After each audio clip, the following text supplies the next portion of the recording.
अरे इसकी हिम्मत तो देखो, मुझे इस तरह से कह रहा है। अभी रुक, मैं तुझे बताती हूँ, मैं इन्हें बुला कर लाती हूँ। फिर सुरीता जल्दी से अपने पति के पास जाती है और उन्हें सारी बात बताती है। अच्छा, उसकी इतनी हिम्मत, उसने तुम्हें बेवकूफ कहा। तुम चलो मेरे साथ, मैं अभी उसे सीधा करता हूँ। फिर वो दोनों नौकर के पास जाते हैं। हे रामू, तेरी इतनी हिम्मत, तू अपनी ही मालकिन से बदतमीजी करेगा? तुम दोनों अभी के अभी यहाँ से निकल जाओ। मेरा दिमाग मत खराब करो, नहीं तो तुम दोनों को यहाँ से उठा के बाहर फेंक दूंगा। अरे मर गए रे, इसमें इतनी हिम्मत कहाँ से आ गई? अरे सुरीता देखो तो, इसकी आंखें कैसे लाल हो रही हैं। अरे मैंने तो इसे शहर में अपना सूट लेने भेजा था, लगता है वापसी पर इस पर भूत आ गया है। हे रामू, मैं तेरे से डरता नहीं हूँ। अभी के अभी यहाँ से चला जा, वरना अच्छा नहीं होगा। तेरी इतनी हिम्मत, रुक अभी तुझे बताता हूँ। अरे मर गए रे, अरे रामू छोड़ मुझे। हमें। ए रामू, छोड़ हमें, ये सब तू अच्छा नहीं कर रहा। हे रामू जी, कृपा करके हमारी जान बख्श दो। आप जो कहेंगे हम करेंगे। आज से हम आपके नौकर हैं। कृपा करके बस हमारी जान बख्श दो, छोड़ दो हमें। फिर रामू उन दोनों को उठाकर घर से बाहर फेंक देता है। हाय मर गए रे, इसने तो मेरी कमर ही तोड़ डाली। हाय रामू, तेरा नाश मिटे। अजी आप ठीक तो है ना? अरे बेवकूफ औरत, तेरे पास कौन सा सूटों की कमी थी जो तूने उसे आधी रात को शहर में सूट लेने भेज दिया। अब ले ले मज़े। अजी मुझसे बहुत बड़ी गलती हो गई जो मैंने इसे सूट लेने भेज दिया। इसने तो हमें घर से ही बाहर निकाल दिया। अब हम क्या करें इस रामू का? अब तो सिर्फ गांव के मुखिया जी ही हमारी मदद कर सकते हैं।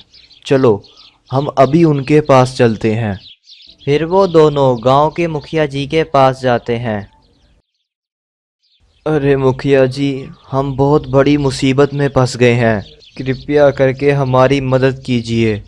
क्या हुआ बेटा, तुम इतने घबराए हुए क्यों हो? अरे मुखिया जी, इस पागल औरत ने हमारे नौकर को आधी रात को जंगल में भेज दिया। उसके ऊपर कोई चुड़ैल का साया आ गया है। उसने हमें मारा भी और हमें घर से भी निकाल दिया। कृपया करके हमारी मदद कीजिए। बेटा इसका एक ही हल है, तुम्हें आधी रात को उसी जंगल में जाना पड़ेगा, वहीं तुम्हें इस मुश्किल का हल मिलेगा। अजी मुझे लगता है ये बाबा सिठिया गया है जो आधी रात को हमें उस जंगल में भेज रहा है। लेकिन मुखिया जी, अगर हम आधी रात को जंगल में गए तो हम भी अपने नौकर रामू जैसे बन जाएंगे। जंगल का भूत हमें नहीं छोड़ेगा। आखिर आप आधी रात को हमें जंगल में जाने के लिए क्यों बोल रहे हैं? उस जंगल में दो भूतों का जोड़ा रहता है, जिसमें से एक चुड़ैल है जो तुम्हारे घर पर है, और दूसरा भूत अभी भी उसी जंगल में है। तुम्हें उसी जंगल में जाना है और उस भूत से बात करनी है, वही तुम्हारी मदद कर सकता है। अब ठीक है मुखिया जी, आपका बहुत बहुत शुक्रिया। अब हम चलते हैं। फिर मुखिया जी की बात सुनकर वो वहाँ से चले जाते हैं। और फिर रात होने पर अजी एक काम कीजिए, मैं यहीं रुकती हूँ, आप उस भूत से जाकर मदद मांगिए। वाह वाह मूर्ख औरत, तूने मुझे भी अपनी तरह मूर्ख समझा हुआ है। चुपचाप मेरे साथ चलो, मैं अकेला नहीं मरने वाला। चलो मेरे साथ। फिर वो दोनों जंगल की ओर चल पड़ते हैं और कुछ देर चलने पर जंगल पहुंच जाते हैं। अरे भूत जी, आप कहाँ पर हैं? हम आप ही की तो तलाश में इस जंगल में आए हैं। कृपया करके हमारे सामने आए। अजी ये एक आदमी का भूत है, आपकी आवाज़ सुनकर सामने नहीं आने वाला। मैं कोशिश करके देखती हूँ। राजा जी, राजा जी, आप कहाँ हैं?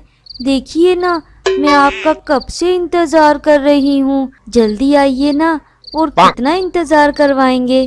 क्यों री पागल औरत, तेरा नाश मिटे। तूने कभी मुझे तो इतने प्यार से बुलाया नहीं। भूत जी, आप किसी गलत फहमी में मत आना। ये कोई सुंदर औरत नहीं है, बस मीठी मीठी आवाज़ निकाल रही है। असलियत तो कुछ और ही है।